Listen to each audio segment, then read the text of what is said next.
Go to the front of the telly, Ollie, and we'll continue to talk about this because it is, well, clearly the biggest story in the world right now. And the headlines, Kabul plane agony, Afghans die in desperate bid to escape Taliban. I want to also take us to the front of the West Australian, which is the question that a lot of your listeners posed today to you, Ollie, and that is, our diggers died for this, with a headline there and that graphic photograph, and of course other papers around the country, particularly the tabloids with that same scenario. Ollie, I want to put this question to you because I think it's a question that needs to be asked, and that is, the Taliban are regarded as a brutal group of people. They also have certain ways in which they deal in particular with women. We've already seen some murals being erased of women in Kabul, the national capital. I mean, this is a terrifying time for women in Afghanistan. Oh, absolutely. Yeah, you're right, Gleeson. And I think all the advancements that have been made over the last 20 years, as you said there, those murals start to give that indication, and there are opportunities for education, to go to school, to be liberated. It just sets the entire nation back, obviously 20 years and into the dark ages. The world is not what it was in 2001. In 2021, there's greater access to the internet and mobile phones, and it breaks your heart what you're seeing there on the ground in Afghanistan, and just how quickly everything could happen there in Kabul.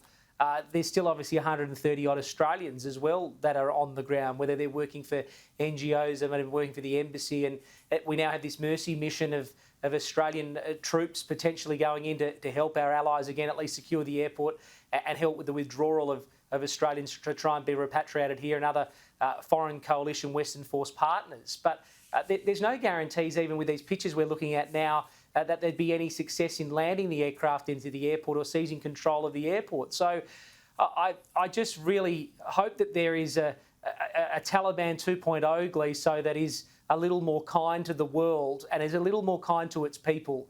I don't know what we're in for. It's very early to tell, isn't it? And the geopolitical landscape and the ramifications for the Afghanistan people is obviously what is the most paramount of concern, and particularly for women who are in Afghanistan at the moment. But I just hope whatever regime is to form over the coming weeks and months, they're at least kind to their people.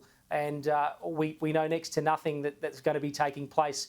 But history tells a different story, and history tells a different story about this brutal group, the Taliban, which has now seized control in Afghanistan. And I think you find a lot of people are really concerned. They're really angry, but we also feel very helpless, Gleeson. So there's not much that we can do in regards to helping people in Afghanistan right now. It's just an awful, terrible, sad situation, and you feel very ill when you think about it. And of course, Greg Sheridan poses that exact question on tomorrow's front of the Australian, where he says, have they softened in any way, the Taliban, from the brutal regime we've seen over the past? And also the fact that Afghanistan then becomes the epicentre of, covert terrorism activity going forward. And of course, the original intention was to get rid of bin Laden, which was done, and now Biden has made that call to get out, and of course the allies have followed.